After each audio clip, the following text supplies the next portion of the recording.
Tu as joué à la DV Lottery et tu attends impatiemment les résultats.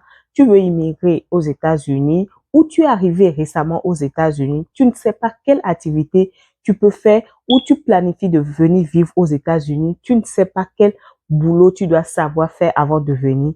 Tu es au bon endroit. Car dans cette vidéo, je vais te parler de 5 activités bien négligées. Je dis bien négligées en Afrique, sous-estimés en Afrique, mais qui sont très bien payés ici aux États-Unis. Mon préféré, c'est le 4e. On se retrouve juste après le générique pour en parler. Reste connecté.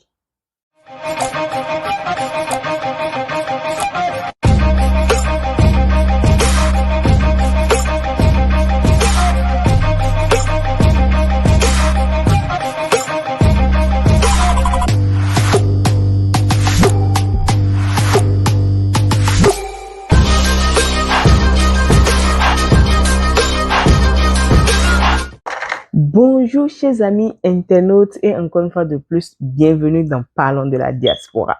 Si tu me découvres grâce à cette vidéo, mon nom c'est Lucrèce Messessi, je suis une passionnée de tout ce qui touche la vie de la diaspora. Alors de quoi parlons-nous sur cette chaîne? Nous parlons de l'immigration, de la vie en Occident, de comment la diaspora africaine de l'Amérique du Nord et de l'Europe arrive à s'intégrer et de comment réussir à investir en Afrique tout en restant à l'extérieur. Si toi aussi tu es intéressé par nos sujets, n'oublie pas de t'abonner à la chaîne et d'appuyer sur la cloche de notification pour ne rien manquer de nos vidéos. Merci. Comme je le disais tantôt, aujourd'hui je vais te parler de 5 activités bien négligées en Afrique, que les gens ne taillent pas d'importance à ça, mais quand tu sais faire ces activités et que tu viens ici aux États-Unis, paf, paf, paf, l'argent va couler à flot, tu vas te faire énormément d'argent. Alors la première activité dont nous allons parler aujourd'hui, c'est l'activité de coiffure. Si tu sais tresser ou si tu ne sais pas encore tresser, je te conseille d'aller apprendre à le faire avant de venir aux États-Unis si tu as envie de venir aux États-Unis. Savoir tresser, savoir prendre soin des cheveux pour les gens, hommes comme femmes. Les hommes, apprenez la coiffure, masculin si vous voulez. Encore que ici aux États-Unis, vous pouvez même être homme et tresser les femmes. Ou vous pouvez être femme et tresser les hommes. Donc, je vous conseille de venir ici en sachant déjà faire le métier de coiffure, apprendre cela chez vous. Cela va vous permettre de gagner de l'argent, d'être en mesure de payer votre loyer, de payer vos billes et d'être en mesure de faire un peu d'économie. Avec le métier de coiffure ici, aux États-Unis, les gens se font jusqu'à $300, $400, 600 voire $1000 par semaine. Oui, par semaine, ils le font. Maintenant, quand ils ont leur propre salon, ils se font plus d'argent. Maintenant, comment tu peux faire pour avoir ton propre salon de coiffure ici aux États-Unis? Donc, je te conseille déjà d'apprendre le métier chez toi en Afrique avant de venir. Maintenant, si tu viens, tu restes auprès de quelqu'un et tu te fais de l'argent, tu économises, tu paies ton loyer, tu t'en sors peu à peu. Maintenant, je vais te conseiller d'aller à l'école ici, de faire une formation de 3 mois ou de 6 mois. Ceci va te permettre d'avoir un certificat qui prouve qu'on te reconnaît, que tu as un certificat dans ce domaine et que tu sais réellement exercer dans ce domaine. Maintenant, quand tu as le certificat, cela va te permettre maintenant d'ouvrir ton propre salon de coiffure. Et là, tu peux encore faire beaucoup d'argent. Là, tu emploies les gens et les gens travaillent pour toi. Maintenant, dans le métier de coiffure ici, quand tu tresses dans le salon de quelqu'un, parce que tu n'as pas le lieu, quand tu tresses dans le salon de quelqu'un, et si tu gagnes par exemple, si la personne paie par exemple $100, toi tu peux prendre $50 et la patronne du salon a $50 parce qu'elle doit payer les mèches, elle doit payer le loyer, l'électricité et c'est son business quoi. Donc imagine, si tu viens, tu veux venir ici, je te conseille d'apprendre ce métier avant de venir la coiffure. C'est la même chose pour les hommes aussi. Apprenez à coiffer les gens. Mais ici, quand vous venez, vous ne pouvez pas coiffer directement quelqu'un sans avoir été à l'école. Et ici, c'est un peu plus compliqué que la coiffure. En ce qui concerne la coiffure des hommes, il faut aller à l'école, il faut avoir une attestation. Et là, vous pouvez commencer par coiffer les gens. Vous pouvez avoir dans un salon de coiffure votre chaise, votre diplôme est là. Vous avez une chaise. Quand quelqu'un vient, vous coiffez la personne et vous prenez la totalité de l'argent. Mais là, vous allez payer le loyer, un loyer au propriétaire du salon. Donc, le premier métier dont nous avons parlé ici, c'est le métier de coiffure, coiffeur ou coiffeuse. Donc, allons au deuxième métier. Le second métier dont nous allons parler aujourd'hui, c'est CNA, c'est comme ça on appelle ça ici en anglais, ça veut dire Certified Nurse Assistant. Et c'est quoi? C'est souvent les aides-soignantes en Afrique, ceux qui aident les infirmiers et les docteurs à prendre soin des malades et autres. C'est ça. Si tu fais ça et tu es ici aux États-Unis, tu peux te faire de l'argent. Tu peux t'en sortir facilement parce que ça te permet de gagner jusqu'à $15, minimum $15 par heure. Maintenant, plus tu as de l'expérience, plus tu vas gagner plus. Donc, si tu as de l'expérience, tu gagnes un peu plus que ce que tu vas gagner au début. Maintenant, comment faire pour être CNA ici aux États-Unis? Il faut faire une formation de 3 mois. La formation dure en moyenne 3 mois dans la majorité des États et cela te permet de sortir avec un certificat. Avec ce certificat, tu veux travailler dans les hôpitaux, tu peux aider les infirmiers à prendre soin des bébés, tu peux aider à prendre les tensions des bébés et autres, si tu dois travailler au niveau de la pédiatrie ou si tu veux travailler au niveau des sages-femmes, là où on accouche, ça te permet de travailler avec les infirmiers et les infirmières et les médecins. Donc, avec ce métier qui dure, la formation dure seulement 3 mois. Donc, il faut déjà comprendre l'anglais parce que ça se fait en anglais avant de venir. Il faut déjà comprendre l'anglais et tu fais cette formation, tu as ce diplôme, tu peux travailler. Et la demande y est ici aux États-Unis. Ils ont besoin des CNA, des gens qui ont ce diplôme pour travailler. Et le minimum wage dans ce métier, surtout ici à New York, c'est $15 par heure. Donc, si tu travailles peut-être 10 heures de temps par jour, tu te fais jusqu'à $150 par jour. Donc, c'est le deuxième métier dont nous allons parler aujourd'hui. Et pour vous apprêter, si vous avez envie de faire ça, comprenez, commencez déjà par apprendre l'anglais parce que vous aurez besoin de l'anglais pour pouvoir le faire. Le troisième métier dont nous allons parler, qui est tellement négligé en Afrique, vous imaginez, tellement négligé en Afrique, c'est le métier de tassimètre. Les tassimètres, quand tu dis en Afrique que tu es tassimètre, on voit déjà que ta vie là, c'est quelque chose. Or, c'est un métier qui paie vraiment son nom ici, aux États-Unis, quand tu as de la volonté. Quand tu as envie de travailler et tu travailles, tu peux facilement te faire ton argent pour pouvoir avoir une vie décente ici aux États-Unis. Alors, pour être tassimètre aux États-Unis, qu'est-ce qu'il faut? Il faut avoir un permis de conduire et être accepté par les applications telles que Uber, Lyft. C'est des applications qui te permettent de te déplacer d'un point A à un point B ou être accepté par Yellow Cab, les tassimètres, les tassis jaunes là, où tu es accepté par ça te permettra de faire le métier de tassimètre. Il faut avoir le permis. Maintenant, si tu es à New York, si tu ne veux pas faire ça dans les États et tu veux le faire à New York, à part le permis, il te faut autre chose. Il te faut ce qu'on appelle TLC license. TLC license, c'est ça qui montre que tu es chauffeur de taxi à New York. Donc, tu dois avoir la licence là. C'est l'étude de code aussi. Tu apprends ça et tu peux passer le test et tu peux avoir ton TLC. Mais quand tu es dans les États, ton permis normal te permet déjà de faire ce métier-là. Tu appliques et quand tu es accepté, on te demande de faire l'étude de drug test et autres.